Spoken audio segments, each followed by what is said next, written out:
পুরুষদের জন্য আল্লাহ তাআলা হুরুল জান্নাহ, জান্নাতের হুরদের ব্যবস্থা করেছে। আল্লাহ বললেন হুরুল জান্নাহ, জান্নাতের হুর পরীরা থাকবে পুরুষদের জন্য।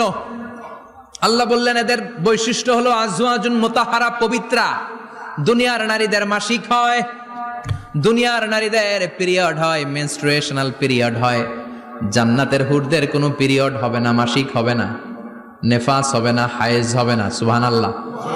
উরুবান আতরাবা, হুরুন আইন, এদের ডাগর ডাগর চোখ থাকবে, মেঘ কালো কেশ থাকবে, হরিণের মতো চোখ, সুন্দরী, রূপবতী, গুণবতী, অপ্সরা, প্রিয়ংবদা, সুহাসিনী, সুকেশিনী, সুভাষিনী, অশুভম পর্ষা, মেঘ কালো কেশ, দেখলে পাগল পাড়া হয়ে যাবে জান্নাতীরা। ওয়া কাওয়াইবা আতরাবা,